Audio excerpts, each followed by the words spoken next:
Hey, what's up, everyone? My name's Lionel, and I'm your host for LT Productions, and you are watching I Watch You Watch. We are covering Power Book 3, Raising Kanan. This is Season 3, Episode 2. I do apologize for my lateness. You're getting it now. I had a lot of stuff that happened to me on last week, but I am catching up, and hopefully you are enjoying my content. Hopefully you're enjoying the show. So, shout out to the cast and crew. I appreciate everyone for coming to my channel. Please like and share this video. Also, subscribe to my channel, and you can leave your comments below. All right, so we begin with Unique and Rock. They're kind of in their, I'm not going to say love bomb stage, but they're in their 2 week love affair or sex affair, whatever is going on between them. Unique asked a question to Rock, we've been at this for 2 weeks and you haven't let me get comfortable in your house. And Rock said, only me and Kanan are going to be comfortable in this house. And Nick says, where is Kanan right now? You need me to go get my belt for him? No. Okay, Nick. Now, don't play around. Don't play around, because not only do you have to deal with Rock, Kanan, you also have to deal with his uncles and also cousins. So let's not go there. Anyways, while they're talking, blah, blah, blah, blah, blah, all of a sudden there's a home invasion. Basically, Rock and Neek have been kidnapped. We find out whom they've been kidnapped by, which is Stefano. That is Tony Danza's character. He did come in last season. Basically, it was mostly a plot to bring Rock so that he can discuss killing off Sal.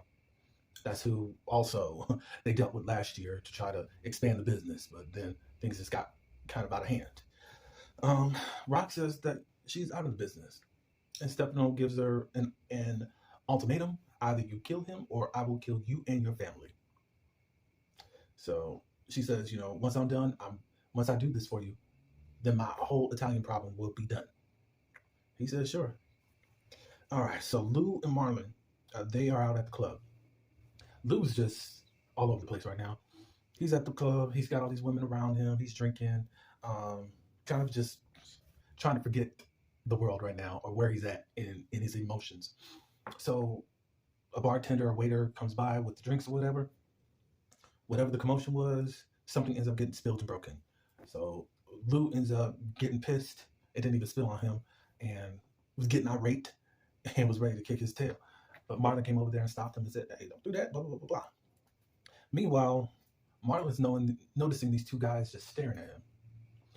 Marlon ends up going to the restroom, or restroom. And basically the white guys go in there after him. Marlon has his gun out, but he's hiding it. He just wants to see what's up. Well, those two guys end up coming into the bathroom and asking, does he have some drugs? So at this point, he's like, so you think that just because I'm a black guy that I just do drugs and da-da-da-da-da-da? They said, oh, no. Basically, he was checking him. Don't be trying to judge a book by its cover. So then he ended up letting it out. He does sell drugs and asks for their card, and he'll be in touch with them in regards to some drugs. All right, so the following day, Fame and Kanan, there's a new guy. His name is Paul, that's moved into their apartment building. Paul runs this courier service, and he tries to get people more for cheap labor that wants to make, I think, like $60 a day or whatever the runs. It could be a little bit more than that, depending on how heavy the flow of traffic is. Paul does try to get Kanan and Fame into it. They said no. But meanwhile, Kanan talks with Fame and said, we need to hook up with him to do this business or whatever.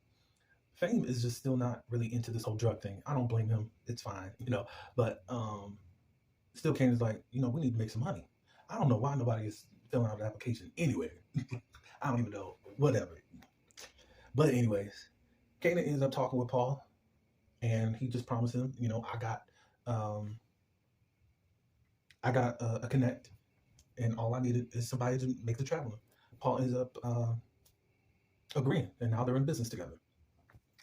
All right, so Burke's funeral. Lord. I don't know what's wrong with this dude.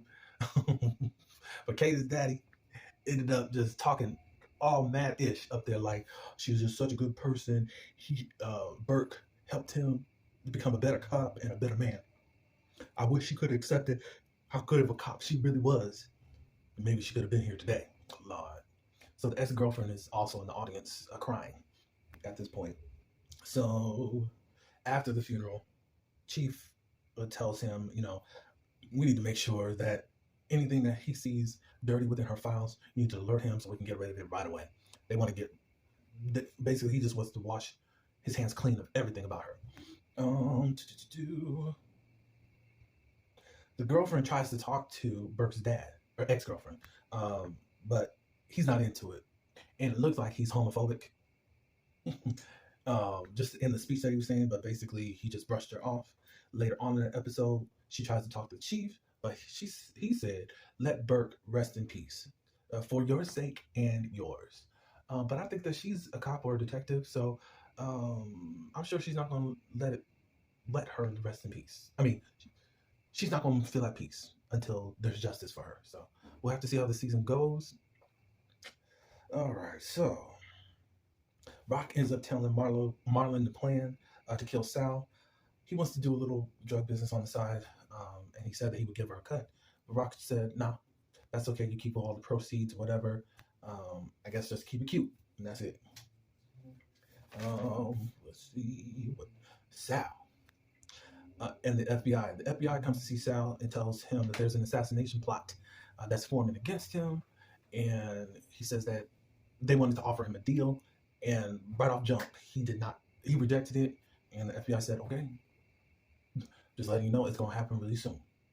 So we see him throughout the whole episode. You can tell that there's some foreshadowing, and he knows the time is almost up for his life.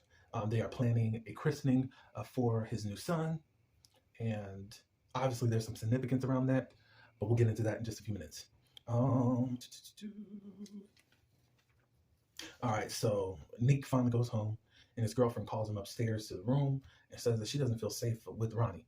And basically, one of the children watched Ronnie as he sat downstairs in the living room in the dark, staring at the TV while it was off. Nick says, just brush that off. He just think he'll be out of here pretty soon, and there's nothing really wrong with him. He's really a quiet person.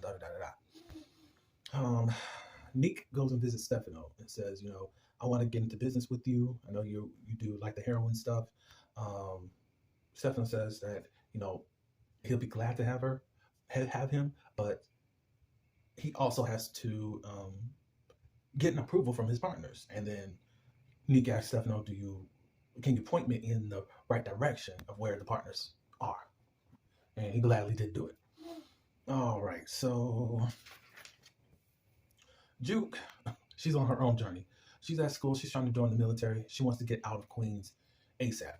But the recruiter is telling her that, you got this steps to go through, and then we'll see what happens. I don't know if she's actually going to do it, but she really wants him to rush it, but he's not going to be able to do it. When she gets home, Marlon and Nicole's dad are there, and she's quite happy to see him. What he does present her is that there's an audition for this girl group, and he thinks that Juke would be perfect for it. Juke says that she's no longer singing. After he leaves, Marlon asks, what's going on? Why aren't you singing no more? She said that she's on to something different. That's not her thing no more.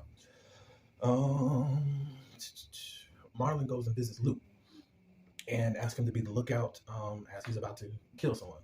And Luke says, does that have anything to do with Rock? And Marlon didn't say it, but Luke guessed it and said, nope. Ended up shutting his door. Rock, she goes and visits, remember the convenience store lady that was stashing some of her product, using the back room for that? Rock goes and visits her and the cousin. She says that she's out of the game, and the convenience store lady, I forgot her name, was trying to speak in Spanish to the cousin, like, we're not done with her, blah, blah, blah, blah, blah. She's in trouble, blah, blah, blah, blah, blah. But Rock could hear everything because she can't speak Spanish. And she said, there's nothing that I got to really deal with this business, and I'm just out. And then there was something like, we're not done with you. I forgot what Rock said, but Rock said, "You just better be glad that I'm done with you." It was something to that nature. I'm sorry. Um, what was it? She ended up trying to have this conversation because she's still got this attitude towards Rock. Um,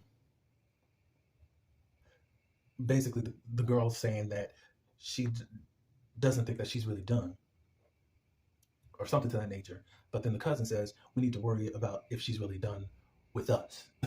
So I I think that that's some type of foreshadowing of what could happen in the future. I don't know. Let's see. Neek, Neek, Neek. Okay, Neek. He goes to the club with Ronnie. Um, the bouncer ended up letting Neek in, but he was looking at Ronnie's apparel because he's kind of got these jeans and t-shirts and not really up with the style. He wasn't going to let him in. And then Ronnie and this dude was having words.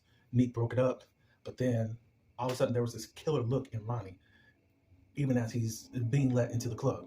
So obviously there's some type of psychotic mess that's going on with this dude. I mean, he's been in prison forever, and now you have released him out to society again. I don't know about this, and I think whatever Nick's girlfriend was thinking and what she's scared of, I think it's true. I think we need to hold on to see what's gonna happen. While in the club, I guess Nick tries to get some women around him, and then Ronnie ends up fighting them off of him. Of course, the girls go away, and Nick tries to say, "Hey, relax a little bit. You're free now." Da da da da. Nick goes off to handle whatever he wants to do in the club, and all you see is Ronnie looking right back at the bouncer. I said, "Oh, oof. I don't know what's gonna happen in these next 7 more episodes, but wow, I don't know." Oof. Marlon ends up stealing a mail truck. It's a setup for what's about to happen. Luke and Juke actually meet up. He apologizes and sends his condolence to his mom. Juke goes off on him because of him stealing her song. He apologizes about that. He did a lot of stuff really effed up. He effed up a lot of stuff.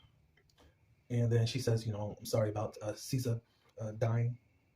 And then Juke tells him about the audition that she has for a girl group, and she also asks him to help her out with this process. All right, so the day has come. Sal's christening for his son is happening. Marlon is driving by the church that they're having it at, all in his mailman attire. After the christening, Sal has the baby in the hand. He ends up handing it over so they can go on to take different pictures with him and his wife. As they're about to do whatever, Marlon almost approaches him and shoots him in the head. He's gone. He starts shooting some of the other security people that he's got. And then Marlon runs to the church. And then he escapes through the back and drives off in the mail truck. So, Lord, they was going to shoot in that church. But it wasn't eventful. I mean, we had the death of Sal, but he's important, but then not important. It was kind of a slow episode, but you all can give me what you think. But that's really all that I did have for the episode. Oh, Rock did try to, I think, bribe Kanan with the car, but Kanan wasn't really biting. I forgot that little part, but that's it. But let me know in the comments what you do think. Please like and share this video, and also subscribe to this channel. I can't wait for episode 3. And until the next video, peace.